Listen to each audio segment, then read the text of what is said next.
Amin. Silakan duduk, Tuhan Yesus memberkati kita. Sungguh manis pujian yang kita perdengarkan kepada Tuhan. Tapi semua itu lahir karena kita sudah mengecap manisnya kebaikan Tuhan. Dan melihat semua kebaikan Tuhan dalam hidup kita. Minggu lalu kita sangat diberkati oleh Tuhan. Bagaimana kita bisa lepas dari penjara. Karena sesungguhnya banyak orang ke gereja tapi masih dalam penjara. Masih mencari dan mencari kehendak Tuhan, mencari perkenanan Tuhan dengan caranya sendiri. Tapi ketika kita mengerti bahwa Tuhan yang mengasihi kita dengan kasih yang kekal. Sehingga bukan lagi kepada talenta yang kita miliki seperti Yusuf. Bukan lagi mengandalkan kepada kebaikan yang kita miliki. Atau balas jasa dari orang yang kita tolong. Walaupun itu tidak salah. Tapi itu tidak bisa menjadi jawaban yang sepenuhnya. Ketika kita di dalam kasih Tuhan. Itulah yang melepaskan kita dari penjara seperti firman Tuhan minggu yang lalu. Petrus juga. Jadi ternyata penjara itu ada di pikiran kita ya. Yesus mengatakan kepada Petrus, enyahlah iblis karena engkau tidak memikirkan apa yang dipikirkan oleh Allah. Jadi untuk lepas dari penjara kita memiliki pikiran Kristus. Dan ketika itu sudah menjadi milik kita, itulah yang membuat kita menerima perkenanan Tuhan dan kita berkenan kepada Tuhan. Itulah judul firman Tuhan pada hari ini. Jadi orang yang lepas dari penjara itu menerima perkenanan Tuhan dan berkenan kepada Tuhan. Dan akan selalu berkenan kepada Tuhan. Bagaimana itu ceritanya saudara? Dalam Kisah 3 ayat 21. Kemudian mereka meminta seorang raja. Ya, kemudian mereka minta seorang raja dan Allah memberikan kepada mereka Saul bin Kis dari suku Benyamin 40 tahun lamanya. Setelah Saul disingkirkan, Allah mengangkat Daud menjadi raja mereka. Tentang Daud Allah menyatakan, aku telah mendapat Daud bin Isai. Seorang yang berkenan di hatiku dan yang melakukan segala kehendakku. Dan dari keturunannya lah semua sesuai dengan yang telah dijanjikannya. Allah telah membangkitkan juru selamat bagi orang Israel yaitu Yesus. Jadi di sini ada dua raja. Yang pertama Saul, yang kedua Daud. Tapi kita akan melihat perbedaan daripada kedua figur ini saudara. Di mana bahwa Daud itu Tuhan yang mengangkat dia menjadi raja. Dan Tuhan mengatakan bahwa Daud itu seorang yang berkenan di hati Tuhan. Apa alasannya? Apakah Daud sudah melakukan semua kehendak Tuhan? Daud melakukan seluruh kehendak Tuhan. Tapi pasti saudara komplain. Karena dalam perjalanan Daud dia jatuh bangun. Tapi kenapa Tuhan mengatakan Daud melakukan segala kehendak Tuhan? Karena dengan cara Tuhan sendiri, Tuhan melakukan kehendaknya juga salah satu melalui Daud. Next kita lihat. Nah, di sini saudara, jadi ini sebenarnya bukan fokusnya kepada Daud saja, tapi kepada Tuhan yang berkenan kepada Daud. Dan dari keturunannya lah, dari keturunan Daud tadi, sesuai dengan yang telah dijanjikannya, Allah telah membangkitkan juru selamat bagi orang Israel, yaitu Yesus. Jadi saudara, ketika Tuhan mengatakan Daud berkenan di hatinya dan melakukan segala kehendak Tuhan, itu mengacu kepada Yesus, Sang Juru Selamat. Yang berkenan di hati Bapa dan yang telah melakukan segala kehendak Bapa. Dari keturunan Daud Tuhan membangkitkan Yesus juru selamat dunia. Ya, itu dunia. Jadi bukan Israel. Bukan Yahudi. Tapi dunia. Yesus adalah juru selamat dunia. Kalau bangsa Israel meminta seorang raja. Tapi sesungguhnya Yesus adalah raja segala bangsa. Bukan hanya untuk orang Yahudi. Tapi seluruh dunia, segala bangsa. Yesus adalah raja segala bangsa. Bagaimana rencana Tuhan ini terjadi? Lanjut dalam Lukas 1 ayat 30. Karena bulan depan kita sudah masuk dalam perayaan Natal ya. Kata malaikat itu kepadanya, jangan takut hai Maria, sebab engkau beroleh kasih karunia. Jadi Tuhan berkenan kepada Maria. Engkau beroleh kasih karunia di hadapan Allah. Sesungguhnya engkau akan mengandung dan akan melahirkan seorang anak laki-laki. Dan hendaklah engkau menamai dia Yesus. Ia akan menjadi besar dan akan disebut anak Allah yang maha tinggi. Dan Tuhan Allah akan mengaruniakan kepadanya tahta Daud, bapa leluhurnya. Jadi raja yang dipilih Tuhan itu adalah Daud. Dan tahta Daud itu bukan selamanya pada Daud, tapi itu adalah kepada Kristus, ya. Dan ia akan menjadi raja atas kaum keturunan Yakub sampai selama-lamanya dan kerajaannya tidak akan berkesudahan. Tiada berkesudahan kerajaan Tuhan. Sama seperti kasih setianya tiada berkesudahan. Yesus adalah raja yang sesungguhnya. Jadi kiblat kita bukan kepada Saul, bukan kepada Daud dan raja-raja seterusnya. Karena dari awal bukan itu yang direncanakan Tuhan bagi mereka. Tapi rencana Tuhan itu tidak pernah gagal. Dan kerajaan Kristus itu tidak akan berkesudahan.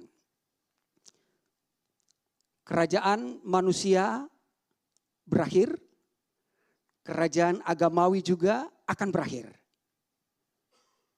Karena di dunia ini banyak kerajaan saudara ya. Setiap suku juga ada raja-rajanya. Orang Batak paling banyak raja-rajanya saudara. Yes, marganya juga ada raja. Kalau ada acara ada raja ini, raja ini, raja ini. Semua raja. Makanya susah diubahkan. Jadi ketika kita melepaskan diri kita dari semua itu, dari kerajaan manusia, dari kerajaan agamawi, disitulah saudara baru bebas, lepas dari penjara tadi dan menerima perkenanan Tuhan itu saudara ya. Nah berikutnya dikatakan di sini lagi saudara. Inilah perihal raja tadi saudara. Raja pertama yang diminta oleh bangsa Israel. Dalam 1 Samuel 8 dan seterusnya ayat 4 ya. Sebab itu berkumpullah semua tua-tua Israel. Mereka datang kepada Samuel di Rama. Dan berkata kepadanya, engkau sudah tua dan anak-anakmu tidak hidup seperti engkau. Maka angkatlah sekarang seorang raja atas kami untuk memerintah kami. Seperti pada segala bangsa-bangsa lain. Waktu mereka berkata, berikanlah kepada kami seorang raja untuk memerintah kami. Perkataan itu mengesalkan hati Samuel. Maka berdoalah Samuel kepada Tuhan. Pertanyaannya, mengapa permintaan bangsa Israel untuk memimpin mereka seorang raja mengesalkan hati seorang Samuel? Kenapa? Karena Samuel tahu itu bukanlah kehendak Tuhan. Makanya dia kesal. Jadi bangsa Israel meminta sesuatu yang tidak mereka mengerti. Dan apa yang tidak mengerti itu adalah kesalahan mereka. Bangsa Israel meminta seorang raja untuk memerintah mereka. Itu artinya mereka menolak kehendak Tuhan. Jadi kalau masih semua bilang aku raja ini, raja ini, raja ini. Engkau menolak kehendak Tuhan. Karena dirimu yang menjadi raja bukan Tuhan. Mereka mau hidup seperti bangsa-bangsa yang lain yang punya raja-raja saudara. Ketika mereka itu mau hidup seperti bangsa-bangsa lain di bumi ini. Sesungguhnya mereka bukan mengikuti kehendak Tuhan, tapi mengikuti kehendak sendiri. Kehendaknya yang mereka ikuti. Dan itu akan membawa malapetaka di dalam kehidupan orang-orang yang mau mengikuti kehendaknya sendiri. Karena sesungguhnya Raja kita hanya satu, Tuhan, Raja damai. Dalam berikutnya kita lihat saudara supaya dapat intinya di sini ya. Tuhan berfirman kepada Samuel, dengarkanlah perkataan bangsa itu dalam segala hal yang dikatakan mereka kepadamu. Tuhan masih berbelas kasihan di sini ya. Berbelas kasihan kepada mereka. Sebab bukan engkau yang mereka tolak, tetapi akulah yang mereka tolak. Jelas ya? Jadi ketika bangsa Israel meminta raja memimpin mereka, mereka itu adalah menolak Tuhan sebagai raja mereka. Supaya jangan aku menjadi raja atas mereka. Kita gak bisa punya dua raja ya. Jadi kalau mereka sudah harus meminta seorang raja, yaitu yang dipilih Saul, maka Saul lah yang menjadi raja mereka, bukan lagi Tuhan. Mereka mengikuti kehendak mereka sendiri. Tepat seperti yang dilakukan mereka kepadaku sejak hari aku menuntun mereka keluar dari Mesir sampai hari ini. Yakni meninggalkan daku dan beribadah kepada Allah lain. Demikianlah juga dilakukan mereka kepadamu. Nah,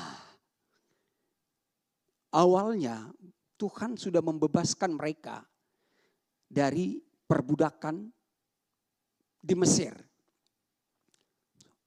Tapi mereka melupakan semua kebaikan Tuhan dalam hidup mereka. Itu makanya Tuhan bilang, mereka menolak aku. Jadi sesungguhnya Tuhan adalah raja yang memimpin bangsa Israel, tidak ada yang lain. Satu-satunya Tuhan adalah raja bagi bangsa Israel. Tapi celakanya bangsa Israel meminta seorang raja untuk memerintah mereka. Dan Tuhan mengatakan itu bukan menolak Samuel. Tapi justru menolak Tuhan. Coba saudara, kalau kita sudah menolak Tuhan, lalu mau jadi apa lagi manusia ini saudara ya. Ini bangsa Israel benar-benar dikatakan tegar tengkuk, keras kepala saudara ya. Mereka menolak Tuhan. Dan kalau sudah menolak Tuhan, apa yang terjadi? Slide berikutnya. Nah lihat, bangsa Israel menolak Tuhan. Jadi mereka itu beribadah kepada Allah lain. Jadi semua orang yang menolak kasih Tuhan itu beribadah kepada Allah lain. Meskipun mereka menyebut Yesus. Walaupun mereka mengaku percaya Yesus. Karena iblis juga percaya Yesus dan gemetar. Takut dan gemetar. Kalau gemetar berarti gak mungkin lagi pakai jas, pakai dasi. Tapi orang-orang masih banyak yang pakaian rapi mengaku Yesus. Tapi menolak kehendak Tuhan. Dan itu artinya mereka beribadah kepada Allah lain. Allah lain itu siapa? Nabi palsu. Nabi palsu itu mengajarkan seperti yang asli tapi palsu. Jadi yang asli dengan yang palsu itu beda tipis. Makanya gampang orang terjebak saudara ya. Jadi mereka mengikuti nabi palsu, bangsa Israel mengikuti nabi palsu. Kenapa? Karena mereka sudah menolak kehendak Tuhan. Mereka menolak kasih Tuhan. Padahal Tuhan begitu mengasihi mereka. Melepaskan mereka dari perbudakan di Mesir. Mau membawa mereka ke tanah perjanjian. Tapi mereka tetap juga mengeraskan hati. Nah. Jadi kesimpulannya bangsa Israel menolak perkenanan Tuhan. Tuhan itu memberikan perkenanan kepada siapa yang mau menerima perkenanan itu.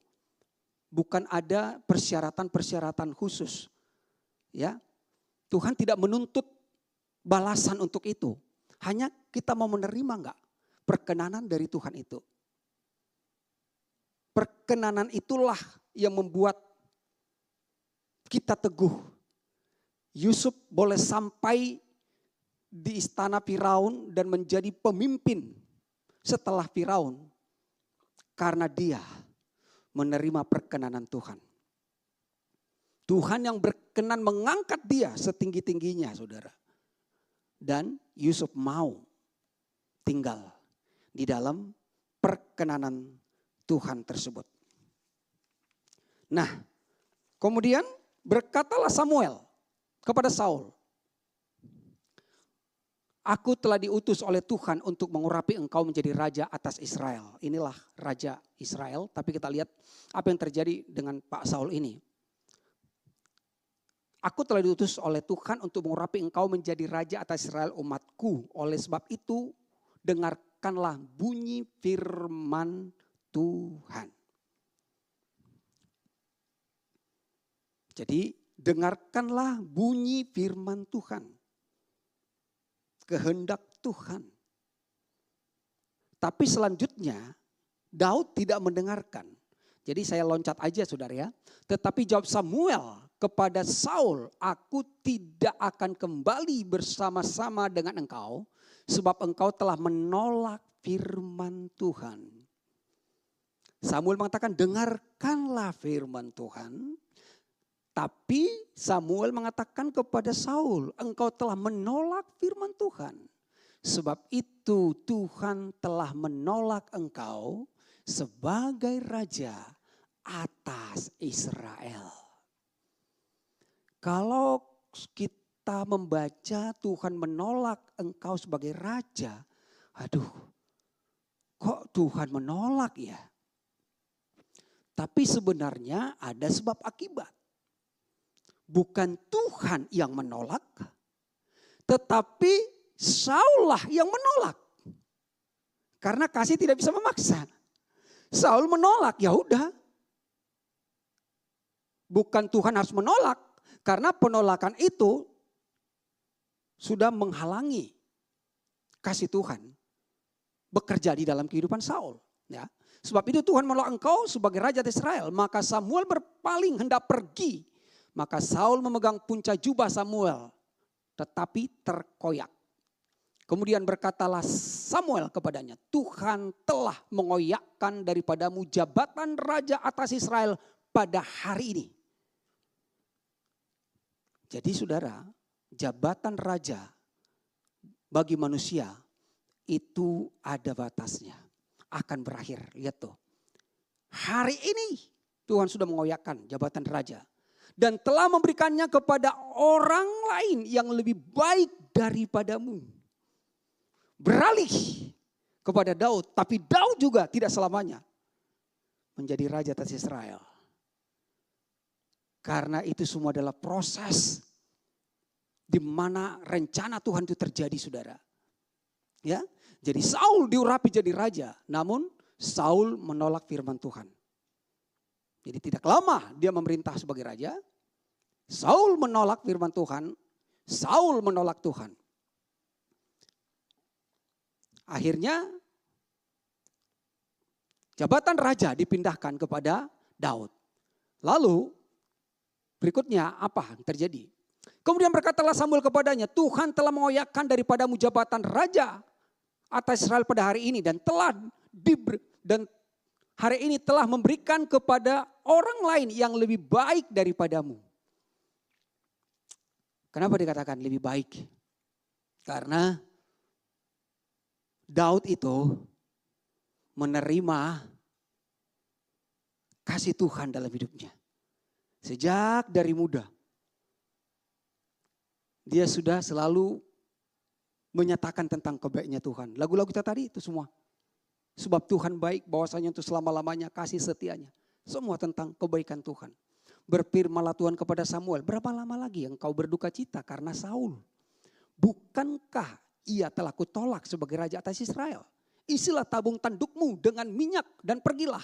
Aku mengutus engkau kepada Isai, orang Bethlehem itu. Sebab di antara anak-anaknya telah kupilih seorang raja bagiku. Nah, kita lihat saudara, Saul menolak Tuhan, artinya Saul menolak perkenanan Tuhan. Jadi Saul tidak berkenan kepada Tuhan karena Saul tidak mau menerima kehendak Tuhan. Sehingga Alkitab mengatakan Saul ditolak Tuhan karena memang Saul yang telah menolak Tuhan. Jadi jangan salahkan Tuhan ya.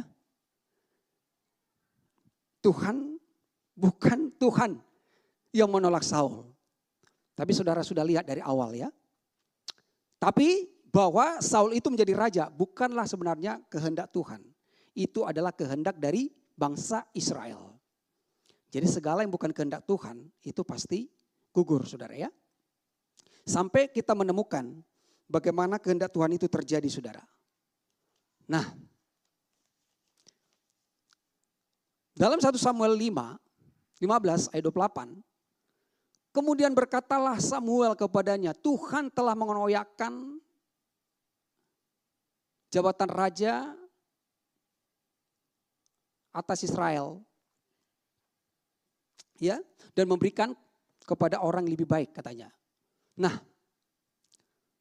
Tuhan memilih seorang raja, ya. Kita akan lihat di sini saudara, bagaimana Saul itu menolak firman Tuhan, menolak Tuhan dan menolak kehendak Tuhan.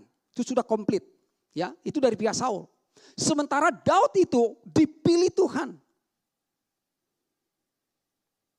Dan bersyukurlah kita juga adalah orang-orang yang dipilih Tuhan. Semua dipilih Tuhan, tapi tidak semua orang mau menerima pilihan Tuhan. Jadi kita tidak membedakan, oh ini dipilih, ini tidak dipilih. Oh, Saul juga dipilih kok jadi raja. Tapi Saul yang menolak saudara ya. Artinya apa? Daud dipilih Tuhan, dia menerima kehendak Tuhan. Memang itulah yang terbaik dalam hidup kita. Bukan kehendakku, tapi kehendak Tuhan. Kehendak Tuhan itu supaya dia menjadi raja dalam hidup kita. Karena dialah yang membebaskan kita dari segala belenggu, melepaskan kita dari segala yang jahat. Dan menuntun kita ke dalam kerajaan sorga, ke padang rumput yang hijau, ke air yang tenang, yang menyegarkan jiwa kita, yang melindungi, membentengi dan memelihara kita. Itulah kehendak Tuhan yang sebenarnya di dalam kehidupan kita semuanya saudara. Tapi Saul menolak Tuhan. Nah, di manakah perbedaan Saul dengan Daud ini? Kemudian mereka meminta seorang raja dan Allah memberikan kepada Saul bin Kis dari suku Benyamin 40 tahun lamanya. Setelah Saul disingkirkan, Allah mengangkat Daud menjadi raja atas mereka. Tentang Daud, Allah telah menyatakan, aku mendapat Daud bin Isai seorang berkenan di hatiku dan yang telah melakukan segala kehendakku. Supaya selesai antara Daud dan Saul ini saudara ya. Dan dari keturunannya lah, sesuai dengan yang telah dijanjikannya, Allah telah membangkitkan juru selamat bagi orang Israel, yaitu Yesus. Lalu perbedaan Raja Saul dan Raja Daud. Saul diangkat jadi raja atas permintaan bangsa Israel. Saul diangkat menjadi raja atas permintaan bangsa Israel. Dan ketika bangsa Israel meminta seorang raja bagi mereka, itu artinya bahwa bangsa Israel telah menolak Tuhan menjadi raja mereka. Itu saudara. Jadi bangsa Israel menolak Tuhan menjadi raja mereka. Daud diangkat Tuhan menjadi raja atas pilihan Tuhan. Daud itu diangkat menjadi raja atas pilihan Tuhan. Karena Daud itu adalah perantaraan untuk menggenapi janji Tuhan bagi seluruh dunia ini saudara. Bukan Daudnya yang memerintah bagi manusia. Tapi Kristus yang datang dari keturunan Daud. Yang adalah raja segala raja sejak dari awal. memulihkan kembali semua rencana Tuhan. Supaya semua bumi ini mengalami kebaikan Tuhan. Ya. Jelas saudaraku, Daud itu diangkat atas pilihan Tuhan. Lalu, itu sebabnya dikatakan, slide berikutnya, Daud itu berkenan kepada Tuhan. Semua kita, orang-orang di bumi ini berusaha untuk berkenan kepada Tuhan dengan berbagai cara mereka ya. Nanti kan kita lihat saudara. Jadi Daud disebut berkenan kepada Tuhan. Kenapa? Daud melakukan segala kehendak Tuhan. Walaupun sebenarnya sebagai manusia, Daud tidak bisa melakukan kehendak Tuhan dengan sempurna. Makanya saya ulangi, ini berbicara kepada Yesus yang akan datang dari keturunan Daud. Jadi ketika Daud melakukan segala kehendak Tuhan, dikatakan Daud itu berkenan kepada Tuhan. Kenapa? Karena Daud menerima perkenanan Tuhan.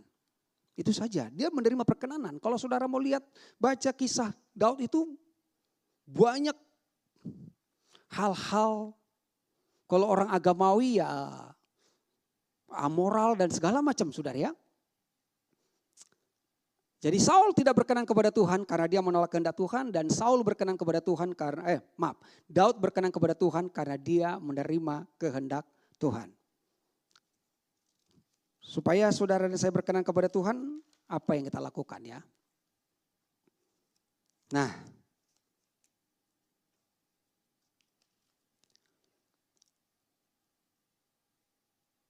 ini dari awal kita baca tadi ya, bahwa dari keturunannya lah, dari keturunan Daud, sesuai yang dengan yang telah dijanjikannya, Allah telah membangkitkan juru selamat bagi orang Israel, yaitu Yesus. Ya, Yesus. Jadi saudaraku, yang dikatakan itu berkenan kepada Tuhan dan melakukan segala kehendak Tuhan, kita akan ketemukan nanti di puncaknya. Kata malaikat itu kepadanya, jangan takut hai Maria sebab engkau beroleh kasih karunia di hadapan Allah. Kata Maria kepada malaikat itu, bagaimana hal itu mungkin terjadi? Karena aku belum bersuami. Jawab malaikat itu kepadanya, Roh Kudus akan turun atasmu. Roh Kudus akan turun atasmu. Roh Kudus turun atas Yesus, Roh Allah. Ya. Roh Kudus akan turun atasmu dan kuasa Allah yang Maha Tinggi akan menaungi engkau. Sebab itu anak yang kau lahirkan itu akan disebut kudus, anak Allah. Siapa yang kudus? Yesus. Daud tidak kudus. Ya. Maka kata Maria, sesungguhnya aku ini adalah hamba Tuhan. Jadilah padaku menurut perkataanmu itu. Jadilah padaku. Walaupun gak masuk akal. Aku belum bersuami. Bagaimana mungkin aku akan mengandung dan melahirkan seorang anak. Tapi Maria ini langsung bisa menerima hati Tuhan. Kenapa? Karena Roh Kudus turun. Hati Tuhan menaungi Maria. Lalu dia katakan jadilah padaku. Menurut perkataanmu itu. Lalu malaikat itu meninggalkan dia. Maria beroleh kasih karunia.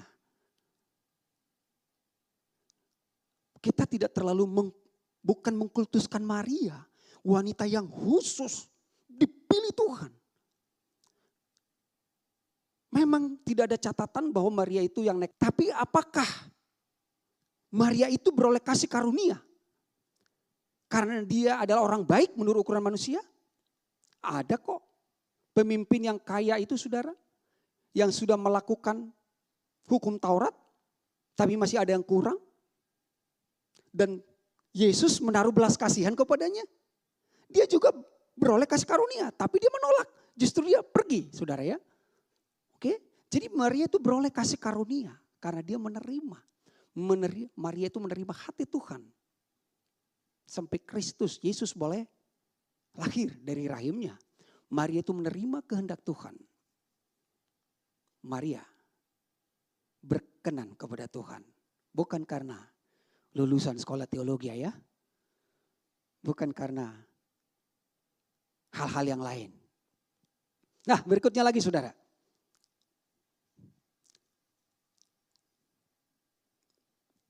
Lihat bagaimana berkenan kepada Tuhan. Mungkin banyak hal yang dilakukan oleh orang-orang agamawi, cara-cara saudara, formula-formula supaya kita berkenan kepada Tuhan. Supaya layak di hadapan Tuhan, supaya diterima Tuhan, supaya menyenangkan Tuhan. Dari awal saudara, kegagalan manusia membuat manusia mencari bagaimana supaya berkenan kepada Tuhan. Tapi tidak bisa. Adam dan Hawa berusaha untuk berkenan kepada Tuhan dengan usahanya sendiri. Apa yang mereka lakukan?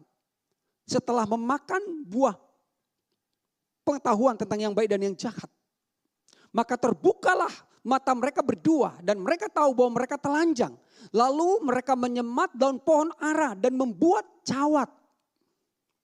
Ketika mereka mendengar bunyi langkah Tuhan Allah yang berjalan-jalan dalam taman itu pada waktu hari sejuk, bersembunyilah manusia itu dan istrinya itu terhadap Tuhan di antara pohon-pohonan dalam taman.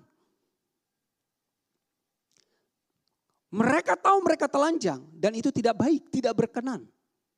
Lalu bagaimana supaya kami berkenan? Mereka punya ide. Dengan membuat cawat. Supaya mereka kelihatan berkenan, layak di hadapan Tuhan. Tapi saudara, ternyata tidak juga. Kalau sekiranya apa yang mereka lakukan itu bisa membuat mereka berkenan di hadapan Tuhan, tentu mereka tidak perlu bersembunyi. Tapi buktinya mereka masih bersembunyi saudara. Jadi usaha sendiri akan gagal membuat kita layak di hadapan Tuhan,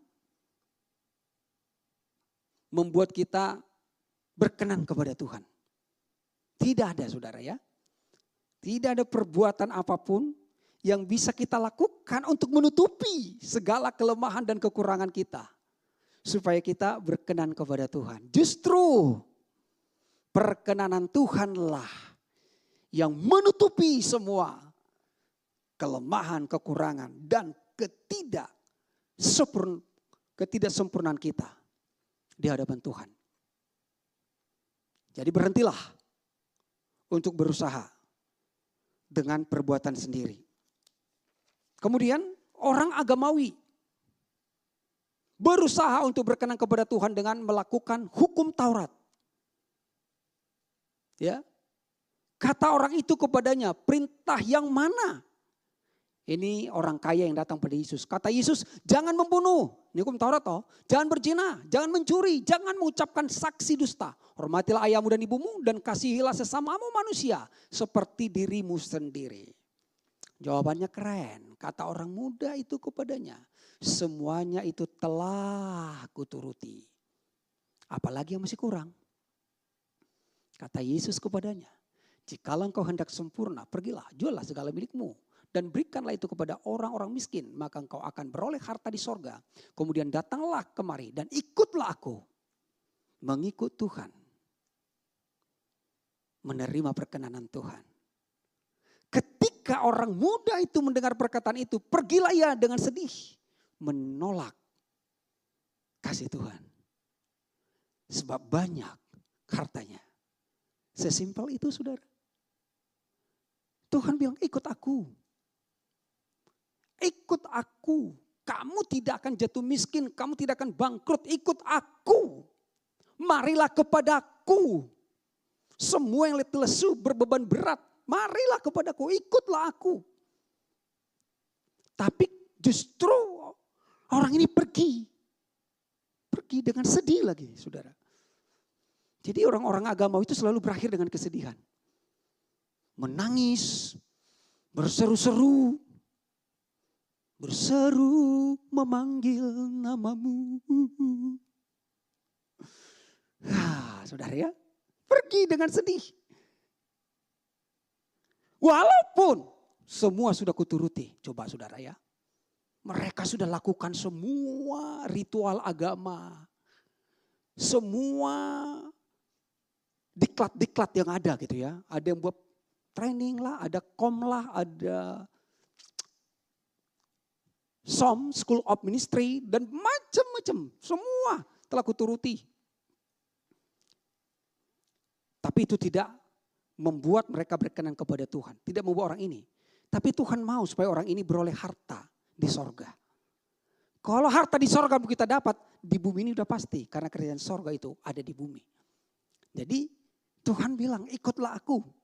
Tapi orang ini menolak kasih Tuhan.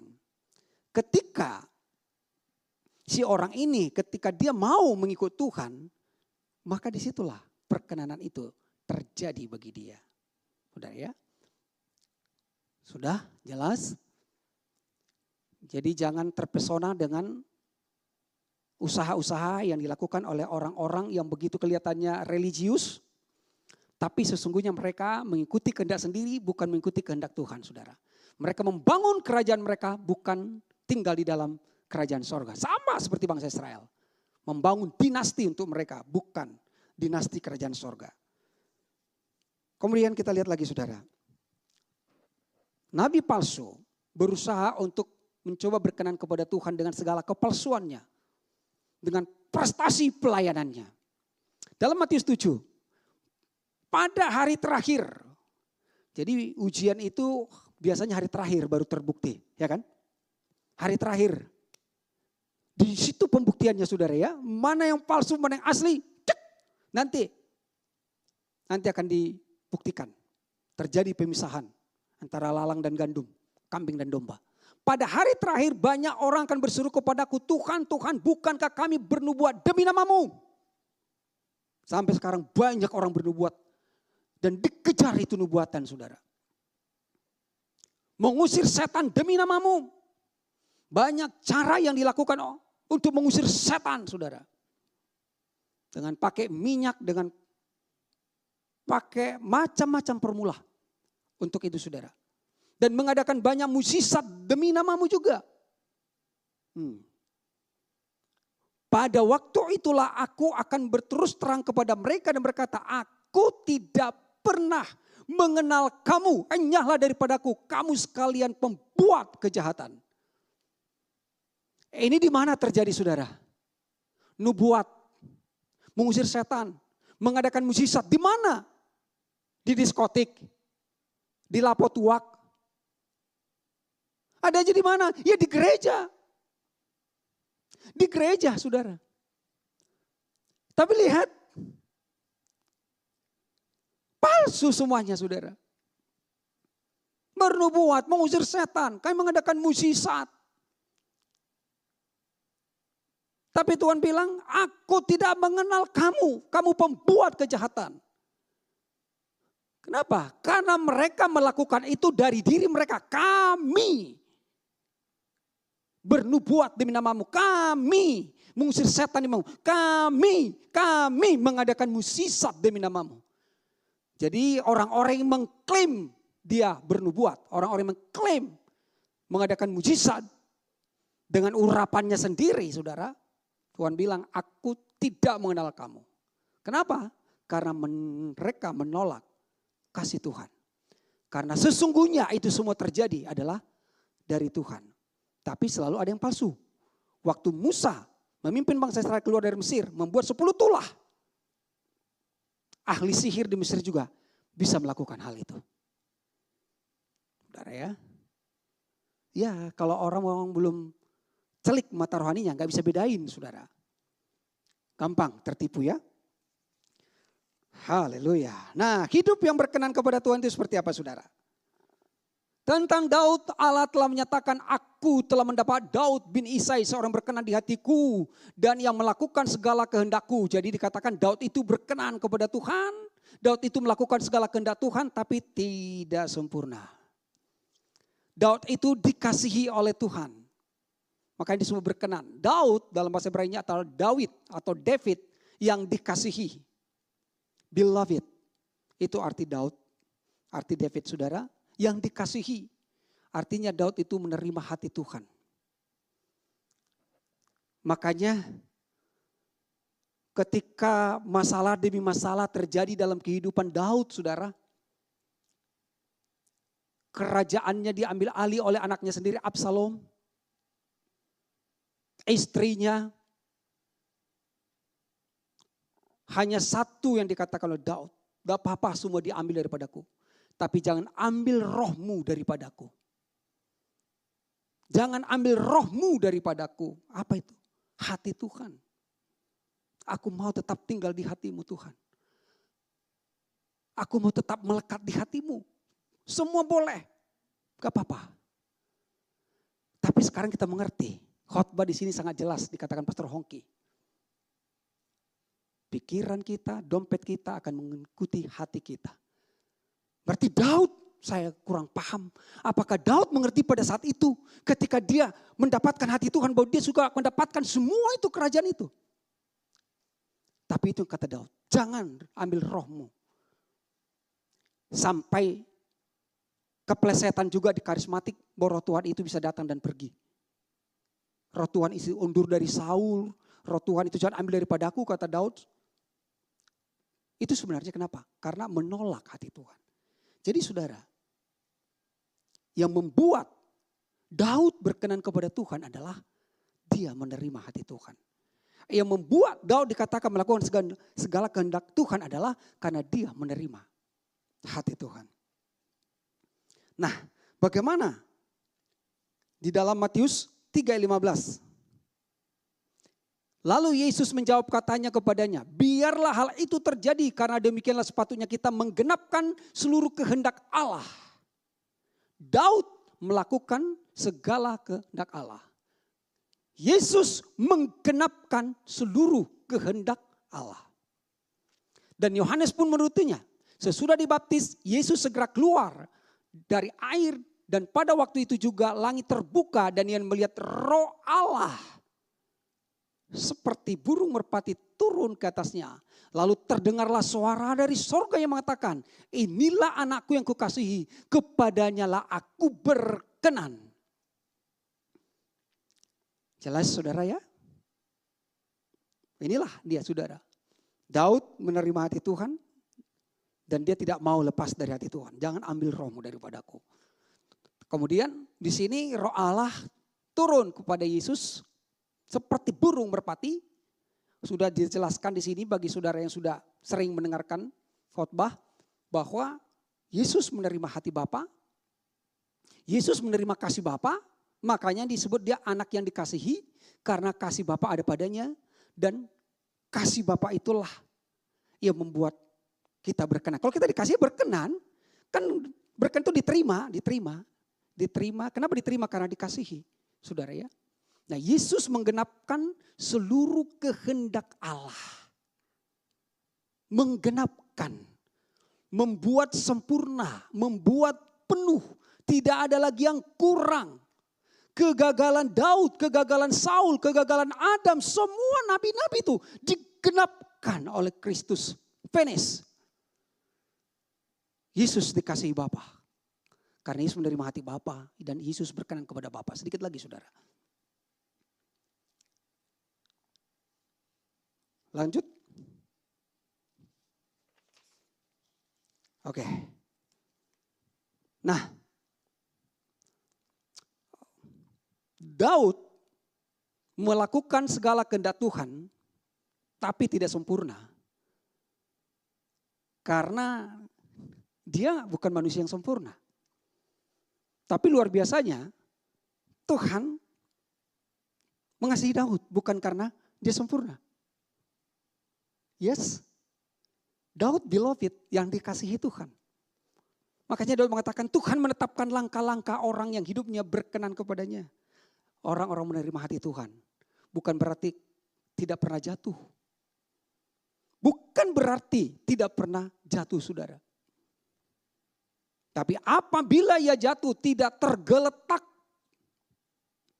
Hanya tergelincir saja saudara. Sebab tangan Tuhan selalu menopang saudara ya. Tapi Yesus menggenapkan seluruh kehendak Tuhan dengan sempurna. Menggenapi nubuatan para nabi. Menggenapi hukum Taurat dengan sempurna. Nah itu dia saudara. Yesus sudah menggenapi semuanya itu dengan sempurna. Lalu saudara, sebab Kristus adalah kegenapan hukum Taurat. Akhir daripada hukum Taurat. Sehingga kebenaran diperoleh tiap-tiap orang yang percaya.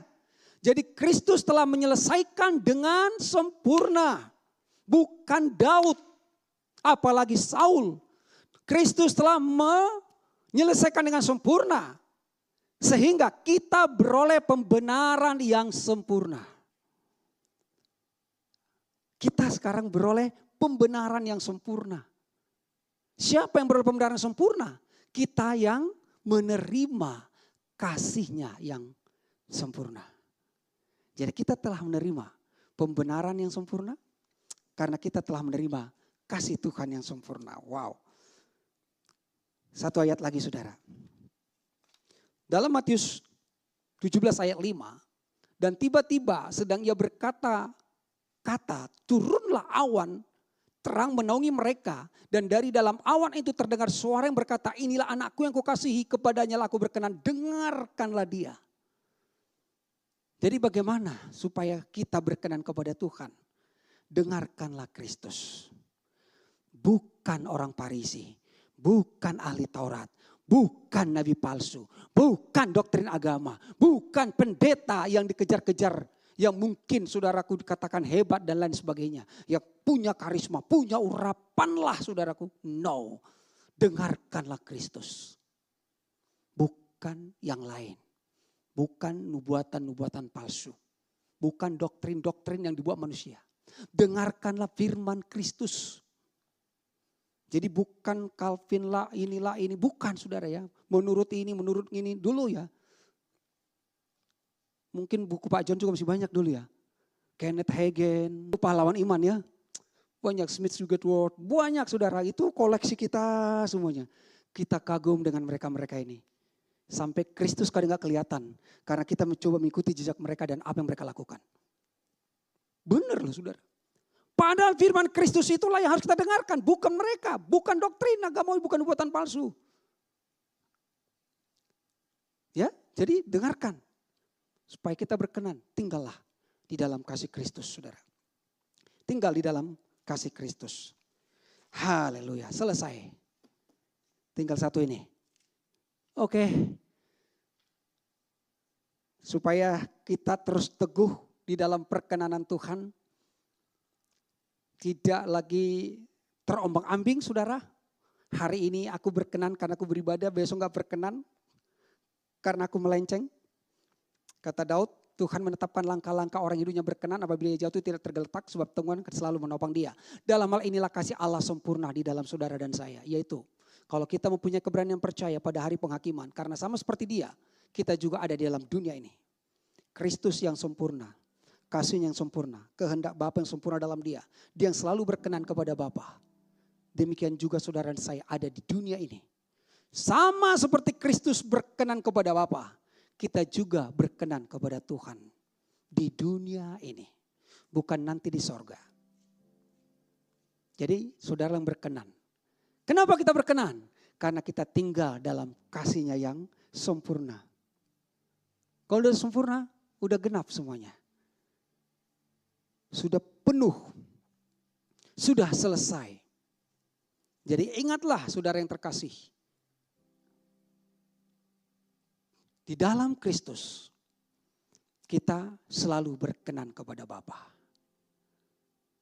Karena satu-satunya yang berkenan kepada Bapa adalah Kristus.